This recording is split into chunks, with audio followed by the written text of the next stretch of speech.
Ashamaa harka fuudhee jalatamtootaaf kabajamtoota hordoftoota chaayinaalii kootii nagaa jirtu fayyaa jirtu annagaa kootii galata waaqayyoo irratti viidiyoo haaraadhaan dhufeen jira akka jalatan abdiin qaba. Yeroo jalqabaatiif gara chaayinaalii kootii hordoftan subscribe gochuudhaan maatii ta'a akkasumas immoo viidiyoo keenya yoo jaalatan laayikii godha dawal milikiitii yookiin mallattoo bilbilaa pliis hin irraanfatinaa jechaadha.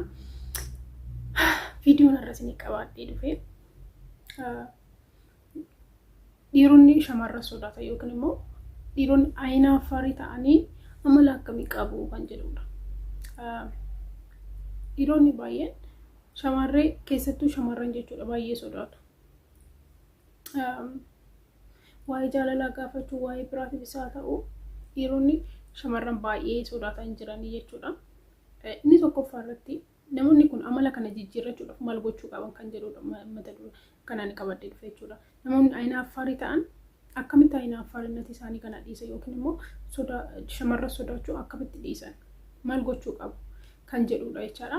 Inni tokkoffaa irratti akka shamarran sodaatu ofii keetii ofitti nimi. Namoonni tokko ofuma isaaniitiif of amansiisu. Ani akkana jedhanii ta'u jechuudha. Fakkeenyaaf ani amala gadheen qaba jettee of amansiista taate amala gadhee qabda. Ati kan amantee namoonni biraatis ni amana jechuudha. Si galamti dursa ofii keetii ofitti nimi akka ati shamarree sodaattu. Uumaa wanti si sodaachisu hin jiru. Faayidaan qabu. Baay'een keessan jechuudha. Ani ayina afaaridha jettanii warri amantanii fudhattanii jiraattan jireenya akkasii keessa warri jirtan jechuudha. Ayina afaarinatiin keessan uumaa tokko isiniif fayyadu garuu ayina afaarinatii keessan shamarree baay'ee jaalattu tokko dhabuu dandeessa. Kun immoo si hubuu danda'a jechaadha. Kanaafuu ayina afaarinatii kee dhiisuudhaaf tokkoffaa irratti ofii keetii ofitti nimi. Lammaffaa irratti namatti nimi. Hiriyoota keettis haa ta'u maatii keettis haa ta'u namoota biraattis haa ta'u gonkumaa ani ayina afaaridha. Ani shamarran na sodaadha jettee hin himin. Yeroo namatti hintu maal siin jedha namni mucaan kun bar shamarran baay'ee sodaata siin jedhee waa'ee kee nama biraatti illee odeessuu dandeessa. Erga isaan namoonni immoo yoo waa'ee kee odeessuu jalqaban ati gonkumaan dhiistu jechuudha amala sana. Si galamti sodaachuu keessan hin dhiistu jechuudha. Kanaafuu namattis himuu qabdu yookiin hiriyoota keessatti maatii keessatti waan fe'e yoo ta'u namni namatti qoosa bar yeroo tokko dadhabina keessa yeroo itti himtan isinitti qoosu. Isin galamti isinitti qoosu. Kanaafuu hiriyoota keessanitti himuu hin qabdan jechaadha. Ofii keetiif sadaffaa irratti ofii keessanii fi of eeggachuu qabda yookaan immoo ofii keetiif iddoo qabaachuu akkam jedhamita. Maal jedhamu afaan Oromootiin? Yeroo iddoo ofii qabaatte fakkeenyaaf ofii keetiif of eeggachuu qabda. Ofitti amanamummaa qabaachuu qabda. Si galamti amma fakkeenyaaf namni tokko ofitti amanamummaa qabu yoo ta'e akka sodaatu hin amanu jechaadha. Garuu yeroo tokko dadhabina keessatti fakkeenyaaf namni konfidensii qabu jechuudha yookiin ofitti amanamummaa qabu baay'een isaanii dandeettii isaanii qofa osoo hin taane dadhabbii isaaniitillee dubbachuudhaaf hin salphatan. Ofitti yoo amante wanta sodaattu hin qabdu jechuudha. Namni tokko ofitti amanamummaa yoo qabaate waan shamarree isa sodaachisu hin qabu. Of eeggachuu yookiin fakkeenyaaf amma wanti nu salphachiisu maalidha maal akka ta'e beektanii? Qulqullina keenya eeggannu yoo ta'e ofii keenyaaf wanta haasofnu hin eegnu yoo ta'e kuni konfidensii nu dhowwa jechuudha. Of eeggachuu qulqullina keessa waan hunduma keessas konfidensii qabda jechaadha. Kanaafuu inni sadaffaan of eeggachuu qabda. Inni afuraffaan immoo ofiif of xiqqeessuu hin qabdan. Namni baay'een namni nan jaalatu bar jedha. Namni nan jaalatu. Ani amala gadheen qaba. Ani hin bareedu. Akkas ofiin hin jedhina. Ati hin bareedda. Ati nama gaariidha. Ati amala gaarii qabda. Namni akka keetiin jiru bar. Fakkeenyaaf ani daddafee naara. Garuu waan gaariis qaba waan gadhees qaba. Kanaafuu ani waan nama adda ta'e tokko hin qabu jechuudha. Kanaafuu ani nama biraatirraan akkan adda ta'e beekee amalli kiyyaas akka adda ta'e beekee of beekuun qaba. Namni nan jaalanne jira, namni na jaallatu immoo jira. Namni na kabaju jira, namni na kabaju. Namni ija koon na jibbu, ija koon arguu na jibbu jira. Baay'ee immoo namni na jaallatu jira. Kanaafuu of hin xiqqeessinaa. Ani namni nan jaallatu. Ani hin bareedu. Ani waan akkasii godhuu hin danda'u. Ani shamarree nan sodaadha. Ofiin hin jedhina akkas gonkumaa akkas ta'uu hin qabu. ofiin xiqqeessina. Inni shanaffaan immoo dandeettii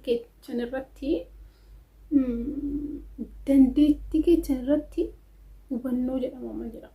Dandeettii keessan irratti tukuratii gochuu qabdu. Fakkeenyaaf ati nama gorsuu jaalatta yoo taate, ati nama gorsuu jaalatta. Dandeettii keetti kun argite namni tokko nama araarsuu, nama gorsuu jaalata yoo ta'e amala akkasii gaariidha bara. Argite namni tokko immoo amala baay'ee nama bashannansiisuu qaba yoo ta'e, nama qalladuu, oosuu danda'a yoo ta'e, kuni dandeettii keeti boonii kanaan argite ofitti ani nama gammachiisuu nan danda'a. Iddoo biraa yeroo hundaa nama kolfisiisuu nan danda'a, nama bashannansiisuu nan danda'a. Ani nama aare tokko akka inni aare gochuu nan danda'a. Ofitti waan dandeessisan jechuudha. Tukuratii itti kennaa. Isin waan isin aarsu irratti tukuratii godhina. Waan dandeettii keessan irratti tukuratii godhatan konfiidensiin keessan dabalaa deema. Sodaan keessa isin keessaa badaa deema jechuudha. Kanaafuu kennaa addaa tokko namni kamiyyuu kennaa adda addaa qaba. Kennaa san beekuu qabna hundumti keenya jechuudha. Kana fakkeenyaaf namni tokko waa tokko nyaata gaarii hojjechuu danda'a. Namni tokko nyaata gaarii hojjechuu danda'a yeroo hundumaa nyaata isaatiin namoota namni tokko nyaata gaarii hojjetu gaarii yoo nyaatu hin gammada bara. Kanaafuu kun dandeettii keetti kanatti gammaduu qabda kanatti. Waan dandeessan dandeettii keessan irratti tukuratii gochuu qabdan jechuudha. Inni shanaffaan. Inni ja'affaan immoo ofii keessan ofitti haasa'a. Fakkeenyaaf nama duratti hin sodaattu. Fakkeenyaaf ani ofii kiyya isinitti viidiyoo yeroo jalqaba YouTube jalqaba jechuudha. Viidiyoo hojjechuu yeroo meeqa balleesse yeroo meeqa irratti hojjedha. Dhugaan isiniin jedha rabbi. Amma takka viidiyoo kana hin balleessu. Maaliif hojjedhe kalaas edit godhee share godha. Garuu duraan haay jedhee jalqabuudhaaf waan biraa jedhee tan balleessa. Ammoo nagaa akkam jirtu jedhee tan nan balleessa. Maaliif hin barre waan ta'eef fresh waan ta'eef garuu yeroo hundumaa jechuudha.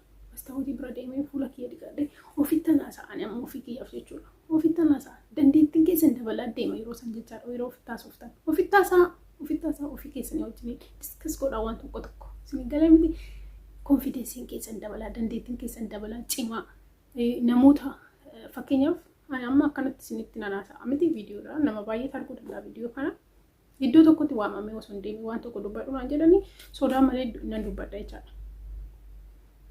Kana ofitti haasa'uu keessan hin sodaatinaa jechuudha. Namoota duratti illee baatanii odeessuudhaaf hin sodaatan dandeettiin akkasii kuni akka isin ayina afaarinnatii keessan akka dhiistan sin godhaa jechuudha. Namni hundinuu banagaraachillee namni hundinuu ayina afaarinnatii qabaachuu danda'a. Garuu adeemsa keessa ammoo waggaa tokko guuteen jira erga viidiyoo hojjechuu qabe. Adeemsa keessa hundumaa dhiisee hin jira amma waan na salphisuu fi waan na sodaachisu qabu. Amma yeroo bakkeen itti hojjedhu tokko filadha baay'ee tokko itti dhiphadhaan ture duraan viidiyoo hojjechuudhaaf. Amma garuu itti dhiphadhu. Firii ta'eedhaan haasaa isinitti haasa'aa jira jechaadha. Ofitti haasa'uun baay'ee gaariidha. Inni torbaffaan immoo hiriyoota keessaa filachuu qabda. Fakkeenyaaf namoonni tokko namni gadheen nama gadhee wajjin ooltanii amala gadhee san barattu jechuudha. Nama gaarii wajjin nama gorsu wajjin nama amala gaarii qabu nama sin deeggaru wajjin yoo ooltan amalli keessan illee akkas ta'a deema.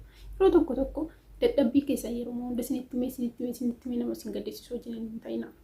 Isin galee miti hiriyoota keessan jijjiiraa. Nama sin deeggaruu danda'u. Nama isinitti qoosu yeroo hundumaa dadhabbina keessa sadiitti nama isinitti qoosu wajjin hin oolina. Hiriyaa keessan filachuu qabdan isin jedha. Inni dhumaanni 8ffaan badii keessan irra deddeebitanii ofitti hin himina. Badii keessa yeroo isin hin jiru namni kamiyyuu cimina qaba dadhabina qaba. Okay. Yeroo tokko yeroo haasoftan jechuu dandeessan.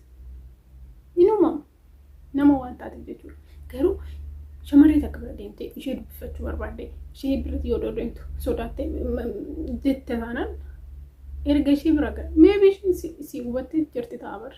Ati garuu ofitti deddeebitee duratti yeroo isheen dubbisu jechaatan ture jettee ofitti kan immoo ofitti maan ooliin galee boruu isa caalaa akka dubbattu ofitti amanii dhiisi. Irraanfadhu isa darbe isaan kan darbeera uumaa gochuu hin dandeessu. Boruuf garuu bareeffachuu boruuf jijjiiramuu dandeessa. Kanaafuu badii kamiyyuu qabaatti fakkeenyaaf dogongora kamiyyuu dogongoruu dandeessa. Garuu dogongora keessa san deddeebisanii ofitti hin taanaan furmaata hin qabu. Isinitti himaa furmaata hin qabu. Namoota biratti waa tokko dubbattanii taanaan namoota biratti waan salphachiisu tokko uumame yoo ta'e irra deddeebisanii waan ofitti hin taane maal gochuu dandeessa? Homaa gochuu hin dandeessa. Kanaafuu dadhabbina keessan deddeebi'ee badii keessa yookiin dogongora keessan deddeebisanii ofitti hin himinaa. Kana fakkaataa viidiyoo nan argamte isin dhufe akka barumsa guddaa irraa barattan abdiin qaba. Nagaan tura viidiyoo itti aanutti ammoo hin arginutti. Isinin jaalladha.